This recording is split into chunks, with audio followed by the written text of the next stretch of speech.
नमस्कार, मैं हूं संजय शर्मा। आप देख रहे हैं 4PM यूपी। मैंने अभय दुबे जी से पूछा ये क्या चल रहा है। सरकार का अपना संगठन विद्यार्थी परिषद सरकार के अपने मंत्री राजवर्ग के घर में पथराव कर रहा है।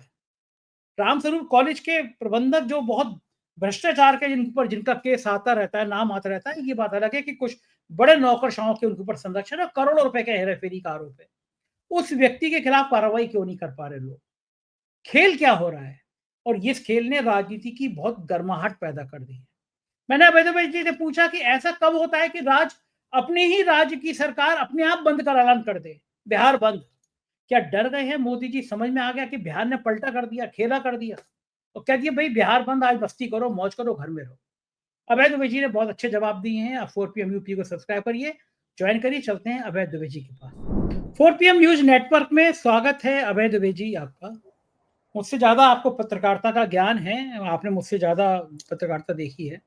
लेकिन जहाँ तक मैं अपनी पत्रकारिता याद कर पा रहा हूँ, मैंने कभी नहीं देखा कि कोई सरकार खुद ही अपनी जहाँ पे इसकी सरकार हो वहीं पे बंद का ऐलान कर दे कि आज बंद रहेगा। आज छुट्टी है, जाइए बैठ के अपने बियर पीजिए, कोल्ड ड्रिंक पीजिए, दावत करिए, चिकन बनाइए, मटन बनाइए, दुकान बंद कर दीजिए। मतलब मुझे तो याद नहीं मैंने कभी देखा हो। लेकिन गजब है बिहार में। एसआईआर के मुद्दे पर गली-गली में नारा क्या गूंजा कि वोट छोड़, गद्दी छोड़। ये एक नया इतिहास रच दिया कि साहब बंद होगा। क्यों बंद होगा? क्योंकि एक सिरफिरा आदमी एक मंच पर आकर, जिसमें ना राहुल थे ना तेजस्वी थे, प्रधानमंत्री जी की माँ को कुछ कह गया, गाली दे गया। खराब बात है। प्रधानमंत्री जी ने देश की महिलाओं को जितना कहा है उसके आधार पे बंद हो तो मुझे लगता है 2-4 महीने देश बंद रहेगा। और एक महिला का जिक्र करते हैं इतने सालों में, तो कई महीने बंद रहेगा, क्योंकि प्रधानमंत्री जवान तो बहराव के प्रति अपशब्द कहने में और भारतीय जनता पार्टी के नेताओं को महिलाओं के कुकृत्य करने में पीछे नहीं रहती। अगर आप बलात्कारियों की लिस्ट निकालेंगे तो भारतीय जनता पार्टी के नेता शीर्ष पर रहेंगे। इतना महिलाओं का सम्मान है कि धाकड़ साहब तो हाईवे पे ही शुरू हो गए थे। वो इस तरह के कुकृत्य करने वाले बीजेपी में बड़ी संख्या में है। लेकिन बिहार में कोई मुद्दा नहीं है, तो एक मुद्दे पे बिहार बंद। बिहार ये भूल गए कि बिहार कोई ऐसा राज्य नहीं है कि जहाँ पे राजनीतिक समझ कम हो। मैं ये कह सकता हूँ कि देश में अगर सबसे ज़्यादा राजनीतिक समझ किसी राज्य में है, इस देश में सबसे ज़्यादा आईएएस आईपीएस कहीं से आते हैं तो वो बिहार से आते हैं। बिहार के लोग क्या समझ नहीं गए होंगे अभय जी कि कितना मूर्ख बनाया जा रहा है, कितना बेवकूफ़ बनाया जा रहा है कि माँ के नाम पर अभिमान, माँ के लालू यादव की बेटी के लिए प्रधानमंत्री जी ने कहा था, आपको याद होगा। उसी बिहार में ऐसा नाटक कर रहे हैं। भारतीय जनता पार्टी के लोगों ने जो उपद्रव किया आज, परीक्षा थी, परीक्षा में नहीं जाने दिया, एम्बुलेंस का फोटो आ रहा है, एम्बुलेंस में नहीं जाने दिया। जिस गाली के विरोध में अभियान था, तमाम वीडियो आ रहे हैं, बीजेपी ने तो उसे गंदी-गंदी गालियाँ बक रहे हैं। मानसिक असंतुलन हो गया है क्या अभय जी? बिहार जाते देखकर क्या पगला गए हैं, बौरा गए हैं बीजेपी के लोग? हो क्या रहा है ये? बंद अपनी पार्टी, अपनी सरकार में बंद। देखिए, प्रधानमंत्री नरेंद्र मोदी के राजनीतिक कैरियर में ये दूसरी बार है, जब वो अपनी व्यक्तिगत प्रतिष्ठा, अपने सम्मान, अपने आप को दी गई गाली को चुनावी मुद्दा बना रहे हैं। दूसरी बार है। पहली बार उन्होंने ये काम कर्नाटक में किया था। कर्नाटक में वो एक लिस्ट लेके गए थे, वो कहा था कि मुझे इतनी गालियाँ दी गई हैं, ये सब बातें वो बोले थे। अच्छा, और वो गाली वाली बात उन्होंने तब उठाई थी जब उन्होंने देखा कि कर्नाटक में उनकी सरकार के खिलाफ, मुंबई सरकार के खिलाफ बहुत एंटी इनकम्बेंसी है। जनता कांग्रेस के इस आरोप पर पूरी तरह यकीन करती है कि ये 40% कमीशन वाली सरकार थी, 40% सरकारा थी।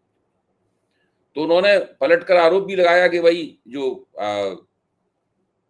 कांग्रेस की सरकार थी, वो 80% कमीशन की सरकार थी, लेकिन उनकी बात को किसी ने नहीं माना।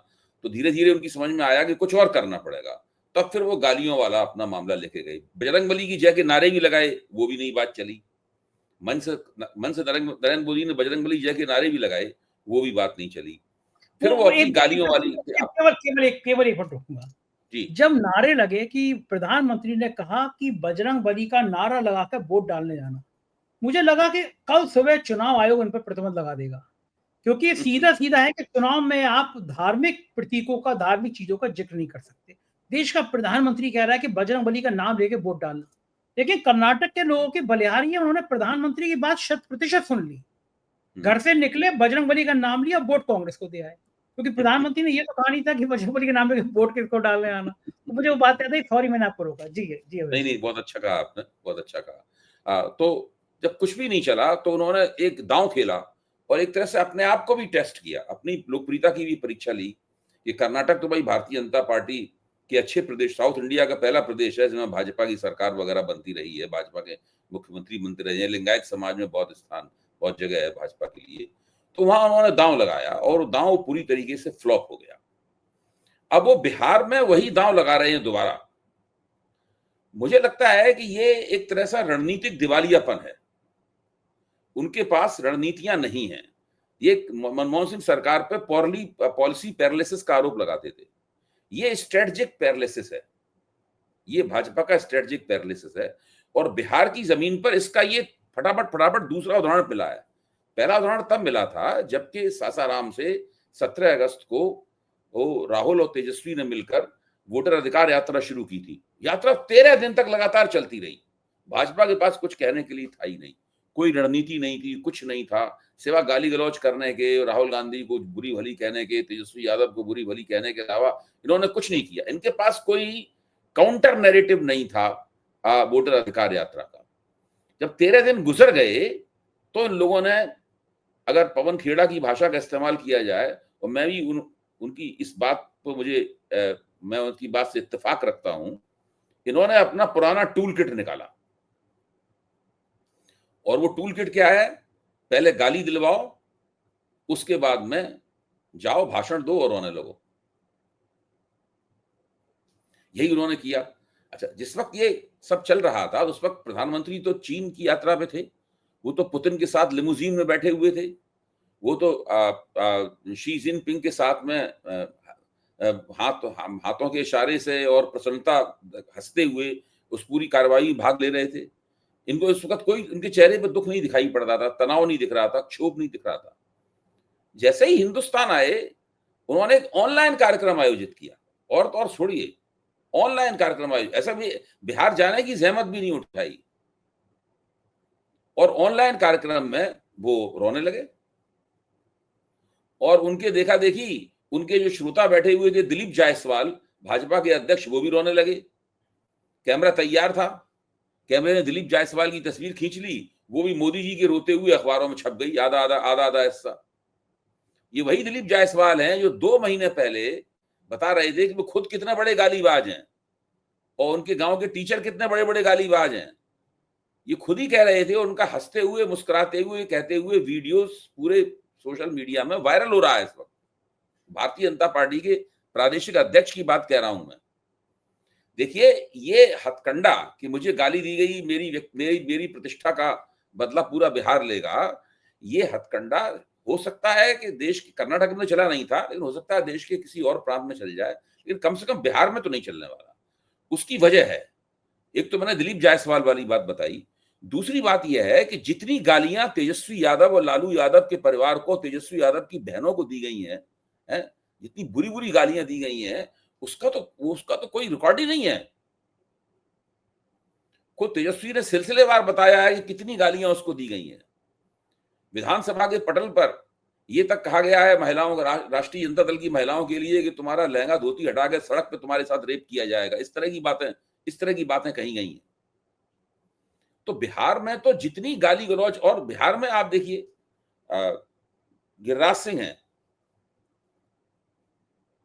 गिरिराज सिंह से जिन लोगों ने व्यक्तिगत रूप से बातचीत की है, यानी निजी तौर पर गिरिराज सिंह से बातचीत की, वो जानते हैं कि वो बिना एक भद्दी गाली के पूरा वाक्य नहीं कर सकते, पूरा वाक्य नहीं बोल सकते बिना भद्दी गाली के।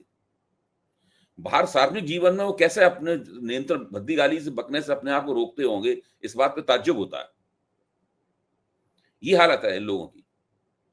तो भारतीय और राष्ट्रीय मंच पर नरेंद्र मोदी ने क्या कहा है, सब लोग बता रहे हैं, एक एक बात रिकॉर्ड पे उनकी आ रही है, सारे लोग बता रहे हैं कि क्या उन्होंने किया है, किस तरीके से किन किन को क्या क्या गालियां दी हैं, इसकी कोई सीमा ही नहीं है कोई इसकी।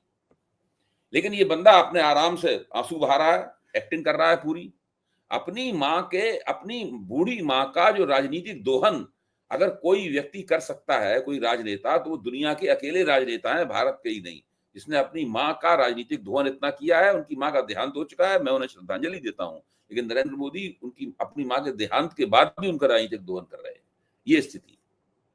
देखो ठीक है, जो प्रधानमंत्री जी मेरा अपनी मानना माँ ये को है, संजय जी पूरी बात कर लूं, मेरा मानना यह है कि इनके इस पूरे ड्रामे का बिहार की जनता के ऊपर, मतदाता के ऊपर कोई असर नहीं पड़ेगा। भारतीय जनता पार्टी जीतेगी तो दूसरे कारणों से जीतेगी, एनडीए जीतेगा तो दूसरे कारणों से जीतेगा।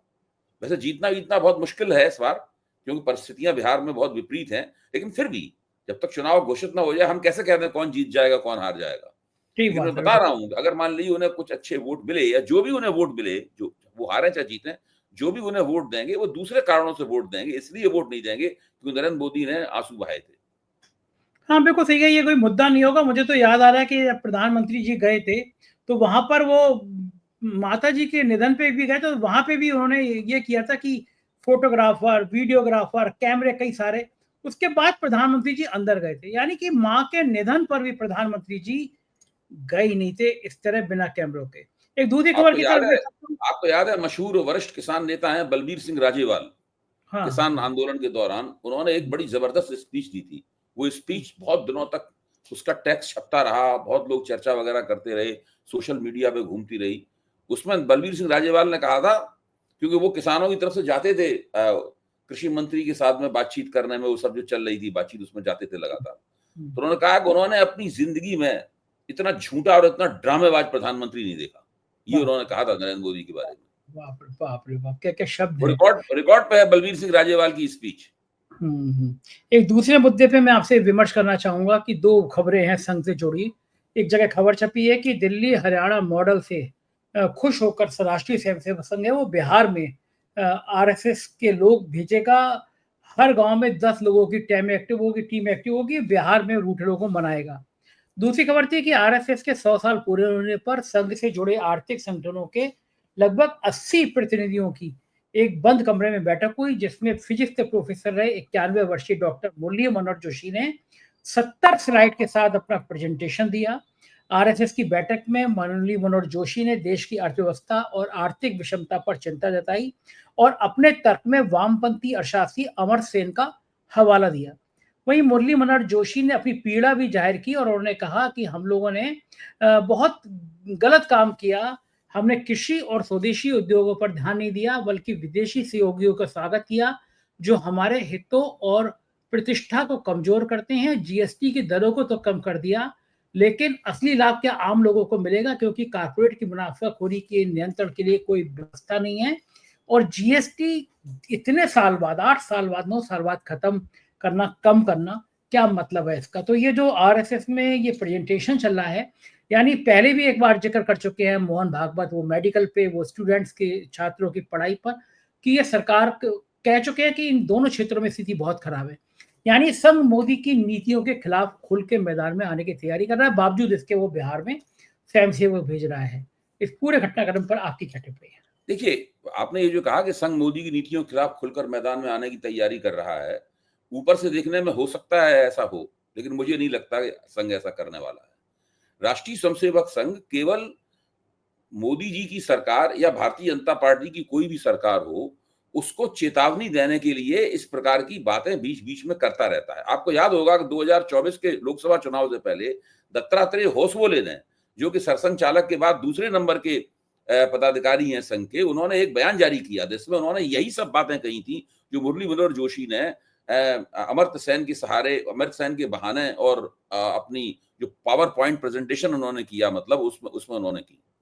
ऐसी बातें संघ की तरफ से कई बार हो चुकी हैं, क्योंकि ये तो अंधे को भी दिखाई पड़ता है कि भाई देश में लोगों की आमदनी गिर रही है, अंधे को भी दिखाई पड़ता है कि लोगों में क्रय शक्ति का अभाव है, अंधे को भी दिखाई पड़ सकता है कि महंगाई बहुत ज्यादा है, बेरोजगारी बहुत ज्यादा है और गरीब के लिए राहत नहीं है। जब सरकार खुद ही 80 करोड़ लोगों को मुफ्त अनाज दे रही है, तो इस यही अपने आप में एक सबसे बड़ा प्रमाण है। अक्सर हम लोग इस प्रमाण को दोहराते रहते हैं। संघ को भी ये बातें पता है, लेकिन संघ कभी भी अपने किसी भी संगठन को सरकार के खिलाफ एक्टिवेट नहीं करता। बात उल्टी है। संघ ने अपने सभी संगठनों के ऊपर पाबंदी लगा रखी है कि वो मोदी सरकार के खिलाफ कोई वक्तव्य नहीं देंगे, मोदी सरकार के खिलाफ कोई आंदोलन नहीं करेंगे। आपको ध्यान होगा जब किसान आंदोलन चला था मोदी सरकार के खिलाफ, ऐतिहासिक 1 साल तक दिल्ली को घेरे रखा गया था, उस वक्त भारतीय किसान संघ की क्या भूमिका थी उसके अंदर? क्या भारतीय किसान संघ ने कभी सरकार के ऊपर दबाव डाला कि भाई आप किसान लोग मर रहे हैं यहाँ पे धरने देते हुए, कितने किसान मारे जा चुके हैं, आप कुछ कीजिए, कुछ नहीं किया इन लोगों ने। आज जब ट्रंप ने टैरिफ की मिसाइलें दागी, स्वदेशी की बात करने लगे, इनके पास तो एक स्वदेशी जागरण मंच है। अगर ये स्वदेशी का इतना प्रेम करते होते, स्वदेशी जागरण मंच को कुछ एक्टिवेट करते। क्या उन्होंने स्वदेशी जागरण मंच को कभी एक्टिवेट किया?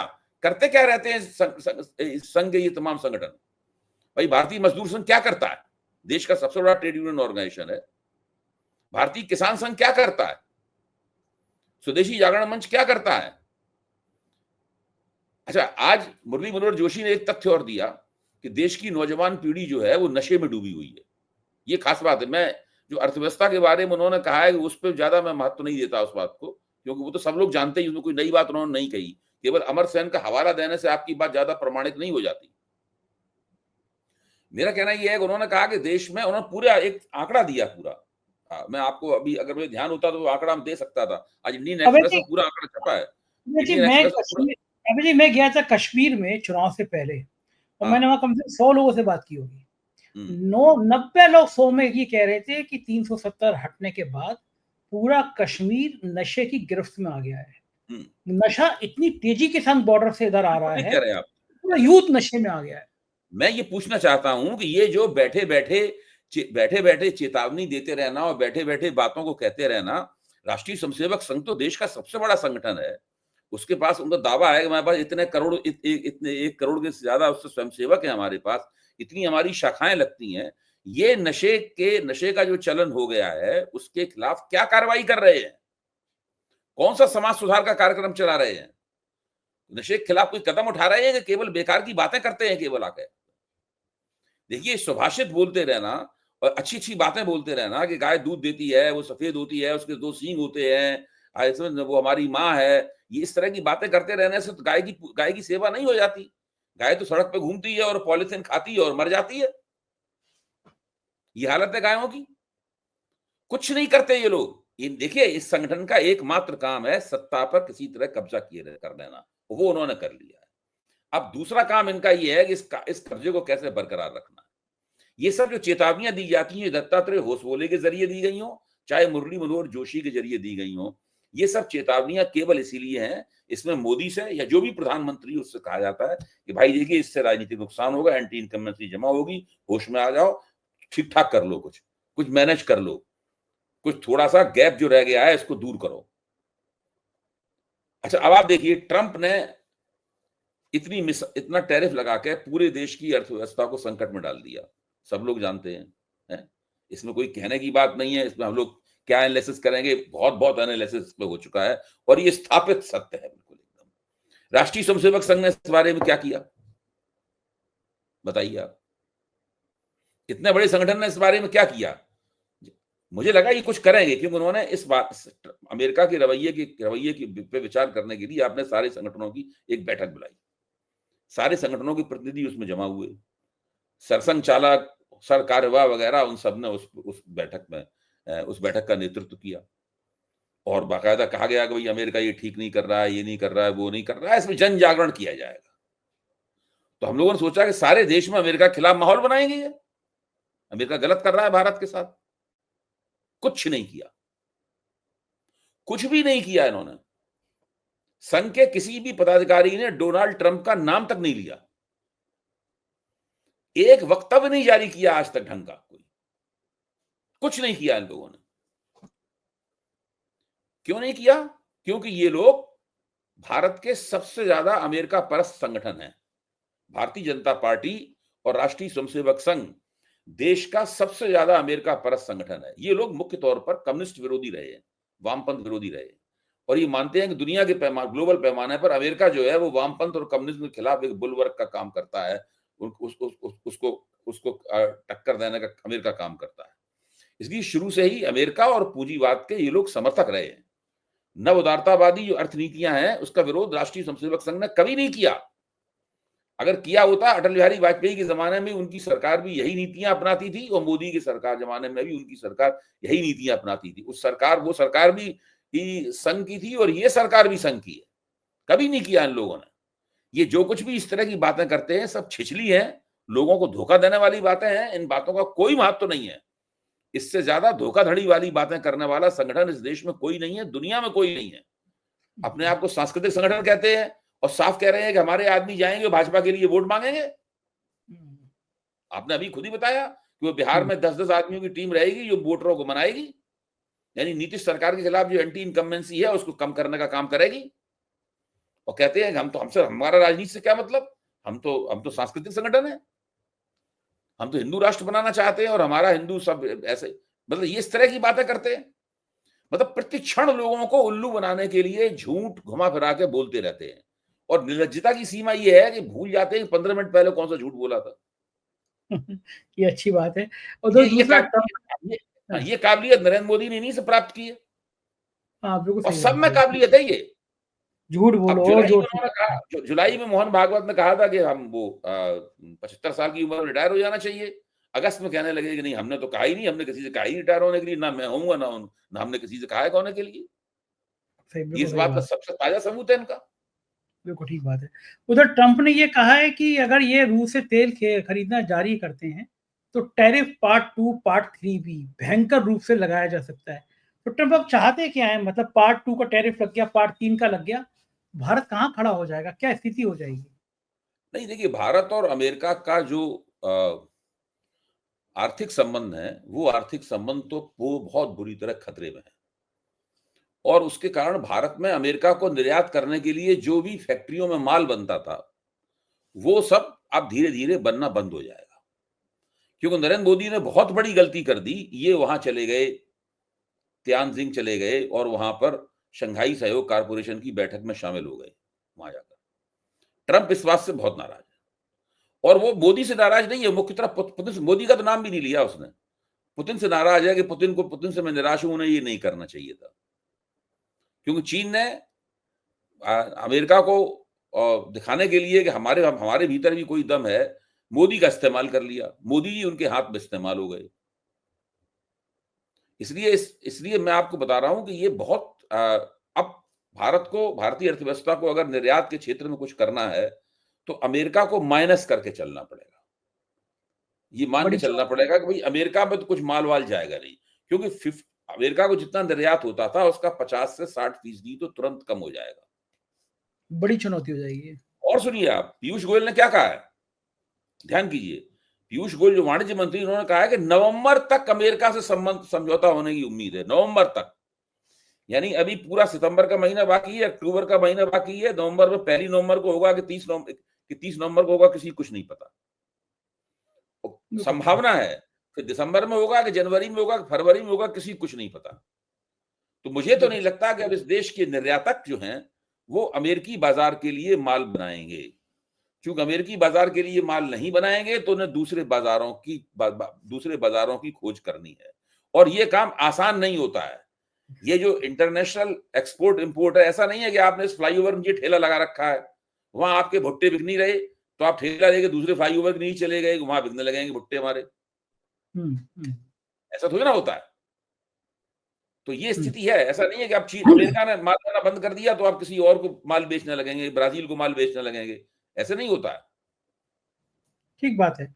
उधर यूपी में एक आखिरी सवाल कि यूपी में एक नया टकराव हो गया। विद्यार्थी परिषद के कार्यकर्ता, एक साहू रामस्वरूप कॉलेज है, उसके मालिक बड़े विवादों में रहते हैं, लेकिन नौकरशाह से इनके बड़े अच्छे संबंध हैं। एलएलबी की अनुमति नहीं थी, एडमिशन ले लिए, फ्रॉड किया। वो वैसे भी कई सारे फ्रॉडों में इन्वॉल्व रहते हैं, लेकिन अफसरों से संबंध है, कुछ बिगड़ता नहीं है। छात्रों ने प्रदर्शन किया, विद्यार्थी परिषद को पुलिस ने जम के लाठियां बरसाई। और संगठन मंत्री तक उनके फूट फाट गए। संगठन मंत्री ने ट्वीट किया, हड़कंप मच गया, उसका ट्वीट डिलीट कराया गया। विद्यार्थी परिषद के लोग भड़क गए क्योंकि ओपी राजभर ने एक बयान दे दिया कि विद्यार्थी परिषद के नाम पर ये लोग गुंडे हैं। रात में मंत्री घर में पथराव कर दिया गया, मंत्री का हमला हो गया विद्यार्थी परिषद के लोगों ने। यानी अब भारतीय जनता पार्टी का संगठन का आनुवंशिक संगठन जो है, सहयोगी संगठन है विद्यार्थी परिषद, वो सरकार के खिलाफ सड़कों पे और पुलिस को लठ मार रही है। मंत्रियों घर में विद्यार्थी परिषद के लोग पथराव कर रहे हैं। क्या हो रहा है उत्तर प्रदेश में? अभी ये चल क्या रहा है? देखिए, उत्तर प्रदेश तो कहते नहीं है कि जहां अगर कहीं भगवान है तो उसके भरोसे चल रहा है उत्तर प्रदेश। जो उत्तर प्रदेश के मुख्यमंत्री हैं आदित्यनाथ जी, उनको शासन प्रशासन में कोई रुचि नहीं है, ना उनमें क्षमता है, ना उन्हें कोई दिलचस्पी है। वो एक ही काम कर सकते हैं जो लगातार कर रहे हैं, मुसलमानों को गाली देना एक काम। वो निरंतर कर रहे हैं। एक ऐसा व्यक्ति जो कि 2 टर्म से लगातार मुख्यमंत्री है, वो अपनी बिरादरी के ठाकुर विधायकों को छोड़ के, क्योंकि वो ठाकुर हैं इसलिए नहीं कि उनमें कोई विशेष रूप से नेतृत्व की क्षमता है, इसलिए उनको छोड़ के बाकी किसी भी बिरादरी के किसी विधायक से इनका कोई नाता रिश्ता नहीं है। कुछ नहीं, सारे विधायक भी मन ही मन सोचते हैं कि इस बंदे से जैसे छुटकारा मिले उतना अच्छा है। लेकिन राष्ट्रीय स्वयंसेवक संघ उनको वहीं रोके हुए है। कल मैंने संघ के एक विशेषज्ञ से पूछा कि ये बताइए कि भारतीय जनता पार्टी नरेंद्र मोदी को कौन-कौन से ऐसे काम हैं जो नहीं करने दे नहीं राष्ट्रीय स्वयंसेवक संघ नरेंद्र मोदी को कौन-कौन से हैं जो नहीं करने दे रही है? आप सोचिए, मैंने सवाल किया था कि संघ मोदी को कौन-कौन से काम नहीं करने दे रहा है? तो उनका कहना था कि वो वहां पे मुख्यमंत्री बने हुए हैं जो है, जो वो उनकी संघ की वजह से बने हुए हैं। ये काम वो नहीं करने दे रहा। तो ये तो हालत है। आप बताइए, उत्तर प्रदेश में कुछ भी होता रहे, कोई आंदोलन करता रहे, कोई फोड़ा जाता रहे, कोई फूटता रहे, कुछ भी करता रहे, मंत्रियों के ऊपर हमले होते रहे, कुछ भी होता रहे, हमारे मुख्यमंत्री महोदय कोई मतलब ही नहीं है इसी बात से। उत्तर प्रदेश को तो मोदी जी ने, संघ ने और हमारे योगी जी ने, इन सब ने भगवान भरोसे छोड़ दिया है। अब आप सोचिए, हम भी रहते हैं उत्तर प्रदेश में, हम रहते हैं गाजियाबाद में, आप रहते हैं लखनऊ में, हम किनारे रहते हैं, आप रहते हैं केंद्र में, हम दोनों को इस समस्या का सामना करना है। बिल्कुल, बहुत बहुत शुक्रिया अभय जी, आपने समय दिया। तो बिहार और यूपी के मुद्दे पर ये थे अभय दुबे जी। हर बार की तरह निश्चित रूप से आपको पसंद आया होगा। वो इस वीडियो को अपने दोस्तों तक जरूर भेजिएगा। Thank you.